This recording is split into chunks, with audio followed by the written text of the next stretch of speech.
What's up, guys? Welcome back. Today we'll be looking at Jordan Peterson, quite a big famous figure nowadays. This was a subscriber request. You guys voted for it. So I'm going to be as objective as I can. We'll be looking at different multiple clips today.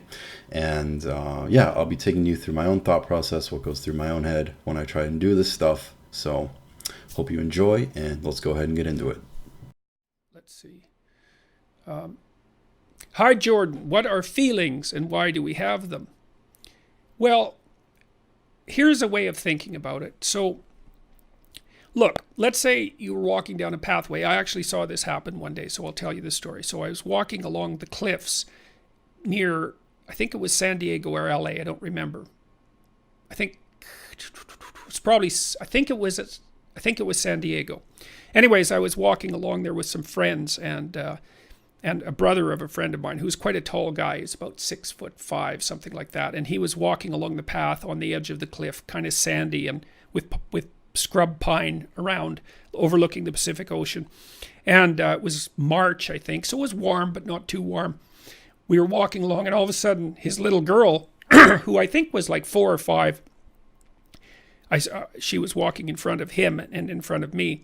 And I guess we were going around a little bit of a corner, and all of a sudden she jumped right up on his shoulders, which I'd never seen a child do that. It was like watching, if a cat's asleep and you go at it, it'll like jump up and puff out its hair and can jump straight up. Well, that's what this kid did, and there was a rattlesnake at the side of the path. Now it was cold, which was probably good, but there's a guy named. I can't read. He wrote a great book on fear. It'll come to me. It's a book that I should have on my book list, actually. Okay, so something important that I haven't mentioned yet before is when you're looking at famous celebrities and people like this on the internet, clips of them, always try to pay attention to what kind of environment they're in. Are they on stage? Are they being interviewed? Are they in front of an audience? Or are they just at home? All that sort of information is going to influence how someone presents themselves and their behavior and stuff like that. As far as temperaments, I'm still trying to figure out which temperament he is. I really don't have enough information just based on the limited footage that we've seen to come to an conclusion. So I'm just, maintaining this third-party neutral perspective. And he showed that there are circuits in your brain. They're reflex circuits, so this had been demonstrated to some degree much earlier, that map. So imagine that a snake is a pattern, and then imagine that there's a pattern on your retina that constitutes the snake, and then imagine that that can be transformed into another pattern, which is a muscular output pattern, and that muscular output pattern is to jump you in the air. So your eyes make your muscles move in a particular way. And that happens before you see the snake and before you're afraid. How he went from a beach in San Diego to the retina to patterns of snakes, I do not know. He is guilty of rambling a bit here. Remember, the question was, what are feelings? And his response was, here's a way to think about it. And all this, imagine this, conceptualize that, all these patterns. It really leads me to a strong suspicion that he's an NT, rational temperament, but we'll keep watching. So let's say that you do encounter something unexpected. Well, first you have these bodily reflexes that are really fast, and then the next thing that happens, generally speaking, is that you feel an emotion, like maybe you're frozen. So if you hear a real growl behind you, you'll freeze, and then you'll feel fear, and that'll keep you frozen. And so the fear is an indication of that physiological state, and then only after that will you start to think and strategize. And so you need reactions at multiple levels of temporal resolution in order to keep you safe in the world. And the fast reactions are muscular and reflexive. And then the next ones, generally speaking, are something like emotions. And they're low resolution but quick. Like if you're afraid, it means there's something that may be dangerous. It's vague. It's not till you explore it that you know exactly what the danger is, but the fear is a good enough initial category. So you could think about feelings as instinctual categories: things to love, things to eat, things to run away from, things to run towards. They're low resolution categories. And that's how animals categorize the world. They use emotion and motivation to categorize the world. So we have them to keep ourselves properly oriented in the world and to react quickly, and so that we can stay alive. Okay, so even though you might agree or disagree with what he said about feelings, and despite the fact that his conclusion was reflective of the attitude of the NT temperament towards feelings and emotions, it's not as important as how he got there. So temperaments, you can use stereotypes to a degree, but it can be really tricky. Just because someone dresses like a hippie and talks about flower power doesn't mean that they're an NF. So in that sense, what's more important to consider is how he got to that conclusion. So he had a question, he presented an answer. Someone shows him a problem, he offers a solution through a very logical, intellectual, and conceptual lens. So the anti-argument grows even stronger. Do I have any thoughts on the Myers-Briggs personality test? Yes, it's old. It isn't psychometrically valid. It wasn't derived by factor analytic techniques. It should be replaced by the Big Five, or the Big Five aspect scale, which you can use if you go to understandmyself.com. We've put it online for people to use and to generate a personality report. Myers and Briggs attempted to make a questionnaire predicated on Jungian presuppositions, and perhaps they did a fine job for the 1930s, but that was a long time ago, and there weren't any powerful computational devices of the kind that were necessary to sort out the structure of personality properly, which we've managed to do since about 1960 onward. So now, the Myers-Briggs is a perfectly useful tool if what you want to do is get people to talk about the fact that there are individual differences in personality. And corporations love it because no one gets offended by it, because everyone wins. But if you want a personality test that actually tells you who you are, that's valid and reliable, then you use the Big Five. And that's that. And so I would say the Myers-Briggs should be relegated to the dustbins of the past, because it's a defunct and archaic instrument, and it's no longer properly valid. And so that's that. That's that. It is what it is. A rose is a rose. The law is the law. Dura lex sed lex. It's a very TE mentality, to the point that it triggers me a little bit. But anyways, his view of the MBTI as a model or a system that exists in the external world is basically overshadowed by the performance and the productivity of the Big Five, especially in a business sense, and how it's used in corporations to assess employees, which is really confusing to me, because Peterson's someone that really holds Jung in a high regard, calling him a terrifying genius, someone that understood the underlying archetypes of humanity. And for him to say Jungian presuppositions, I'm assuming he means the cognitive functions. It's just confusing. But the point is that he views this system as better, the Big Five, and so he's instructing people, hey, use this instead. It's more reliable, it's more objective, it's just better performing overall. Jung was a visionary, and so what that means, as far as I can tell, and we could do a little quick survey here. How many of you think in words? Put up your hands. Do you think in words? Let's take a quick survey here. Put up your hands.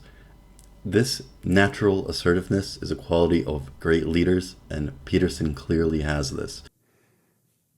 Okay, so it looks like, what about pictures? How many of you think in pictures?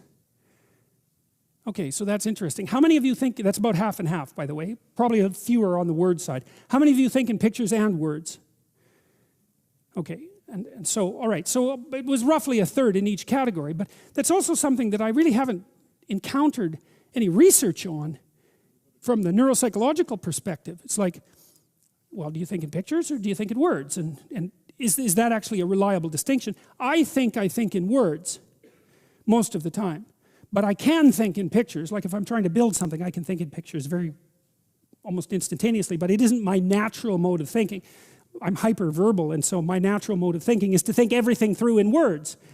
Okay, so not only has he gotten immediate objective results from his environment that allows him to statistically categorize his audience and then build off of that, but he also states that his natural mode of thinking, or in Jungian terminology, his dominant function, is to think everything through in words, hyperverbally, and then, if needed, he can think in pictures instantaneously.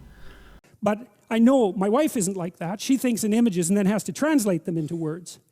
And so, anyways, Jung was very literate and he could really think in words, but he could really think in images. Also, talking to my wife quite extensively, like the intensity of her visualization vastly exceeds mine. So for example, if I close my eyes and I try to imagine the crowd in front of me, it's pretty low resolution and vague and not brilliantly colored and vivid. You know, it's like I'm seeing through a glass darkly, let's say. I can't bring images to mind with spectacular clarity, but my wife is very good at that, and Jung seemed to be absolutely a genius at that kind of thinking. And he had a lot of visionaries in his family history as well, so I don't know to what degree there's a hereditary component of that, and I don't know to what degree that's actually like a neurological specialization. I presume it would be associated with the trait openness, distinguishes itself, differentiates itself into interest in ideas and interest in aesthetics. Okay, so based on all the clips that we've seen thus far, and especially this last one where he talks about how he's very hyperverbal in the way that he thinks, and he can support that mode of thinking with thinking in pictures and visualization, it most strongly resembles the ENTJ. So ENTJs, of course, will lead with extroverted thinking. It's a strong, objective, rational way of looking at something realistically and how it actually functions, performs, what it produces in the real world. It's very systematic, formulaic. It is what it is, and matter of fact. This is seen by his stance on the MBTI versus the Big Five, for example, as one system being superior, the other one being less so it should be disregarded to the dustbins of the past. So T, of course, is going to consider resources, going to compartmentalize, categorize, systematize, anything that it can do to be performing well and be productive, get those results, and profit in the real world. Now, fifth slot TI, if we look at this whole function stack as a machine, for example, fifth slot TI is going to be more like ENTJs will look at TI as too meticulous, too caught up with the details, every nook and cranny. It's just a form of stagnation, which really slows down the performance and productivity of TE. TE just wants to put things out there, experiment, and get results. And TI is basically just too analytical, and it'll slow things down. So I want to show you a clip from Jordan Peterson and how it's reflective of the first and the fifth here. And that happens a lot in large corporations, because you never know, especially if there's a lot of steps that have to be undertaken in a process before you can test the product in the market. You have no idea if you're wasting time and resources. You just can't tell. So the performance measurement issue is a very, very complicated one. We haven't talked about it that much, but I gave you kind of a brief overview of it now. What you really want to do is have multiple sources of information about performance and aggregate across them. And if you can use real-world measures that are tied to income generation, so much the better, because you have to use something as your gold standard, right? You have to say at some point, well, we're going to define this as reality when it comes to performance. And in a free market economy, roughly what you do there is you say that, well, profit is the proxy for productivity. So I hope you get what I'm saying there. Now, TE with NI, when he covered his eyes with his hands in the first clip and said, "It'll come to me, it'll come to me," that's characteristic of that deep, slow, pensive quality of NI. It needs time to dive into that subconscious and retrieve information, especially information. He wanted to provide a source of a book about neuroscience or whatever it was, trying to explain the patterns of the snake in the brain and all that. NI will visualize a long-term future-oriented goal, especially in combination with TE. This is why ENTJs have the archetype of the commander. They are very good leaders. Not all of them will be into business and finance, but they'll excel at those sorts of things. And strategizing in general is like child's play to them. 6 slot NE, it's characteristic of his rambling and him going off of tangents away from that singular narrative, which is just characteristic of Jordan Peterson in general. It's something that he's known for doing. But at the same time, because NE is strong, it's also going to offer NI different possibilities, different sort of objective data and patterns. And even though it's going to frustrate that singular vision of NI, it's still very strong and something that ENTJs do. 3rd slot SE, that willpower is there, no doubt about it. And his hand movements are very 3rd slot SE. For this, I highly recommend checking out my ENTJ example with Steve Jobs. 7th slot SI, not the best long-term memory, tendency to have like an attitude of aversion towards tradition and things of the past, like the MBTI should be relegated to the dustbins of the past, that sort of thing. SE can also be short-term memory, whereas SI is long-term. So ENTJs, their short-term memory isn't that bad, but if you're going to ask them to recall details from childhood or stuff like that, it can be very frustrating for them. And then finally, 4 slot FI, just a strong internal value system. Of course, he what did he do? So you could think about feelings as instinctual categories: things to love, things to eat, things to run away from, things to run towards. They're low resolution categories. TFI, also FI in the 4th, TE DOMs can get triggered very easily. It's just something that I've noticed. But anyways, I don't want to put too much theory on you. I hope you agree that Jordan Peterson's an ENTJ, not an INTP or INTJ, as most people will tell you, just because those are the smartest types.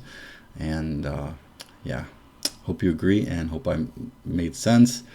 Thanks for watching.